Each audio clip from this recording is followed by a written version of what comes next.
vous êtes le porte-parole du jour. Dites-nous, avec vous les non-inscrits, qu'est-ce que vous avez décidé? Vous avez boudé la salle ou bien? Oui, vous l'avez observé. Vous voyez comment il est difficile de faire valoir le droit. Comment il est difficile de faire entendre raison à des gens qui sont hermétiques à ce que c'est que la justice. Je parle aux Sénégalais et à l'ensemble de mes compatriotes. Ce pays, nous l'avons en commun et nous l'avons en partage. Il ne s'agit pas aujourd'hui d'un élément de justice. Il ne s'agit pas aujourd'hui de créer quelque chose qui va demain honorer le Sénégal. Nous avons piétiné la Constitution. L'Assemblée nationale a piétiné la Constitution. L'Assemblée nationale a piétiné le droit. L'Assemblée nationale a piétiné le règlement intérieur. Comment est-ce qu'il est possible que des collègues de Khalifa Ababacar Sall puissent aujourd'hui accepter délibérément de ne rien laisser à cet honorable député?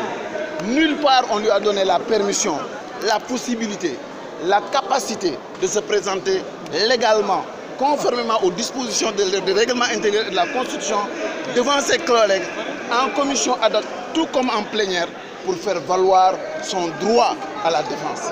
Comment est-ce qu'on peut parler de justice lorsque le prévenu, lorsque l'incriminé n'a aucune possibilité de faire valoir son droit?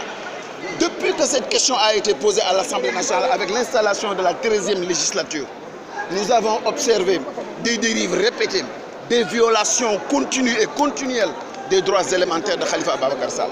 On lui a refusé d'être présent le jour de l'installation de l'Assemblée nationale. On lui a refusé une commission ad hoc en bonne et due forme, parce que la commission ad hoc aurait dû être installée en plénière. Et la convocation de la commission des lois est non conforme aux dispositions du règlement intérieur.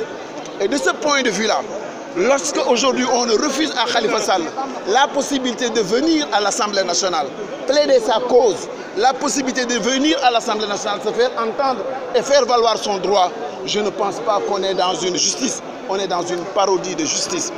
Le rapport de la commission ad hoc, sur plus d'une dizaine de pages, il n'y a que 5 lignes qui concernent simplement le fait que nous acceptons la levée de l'immunité parlementaire. Comment est-ce que d'honorables députés, comment est-ce que des gens peuvent-ils sacrifier leurs collègues? Comment est-ce qu'on peut construire un état de droit? Comment est-ce qu'on peut construire l'idée que nous faisons du Sénégal avec autant d'errements?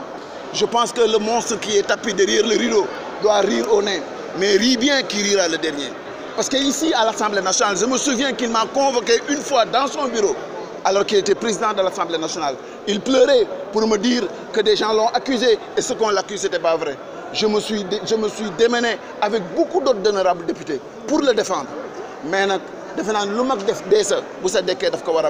ce qui est anormal, inacceptable, ce qui déchire le cœur, c'est que c'est un lui dit-là qu'on a défendu ce président de la République, qu'on a supporté par la justice, par la Constitution, par le droit et le règlement intérieur de l'Assemblée nationale, aujourd'hui est en train de créer les conditions pour décapiter un adversaire politique.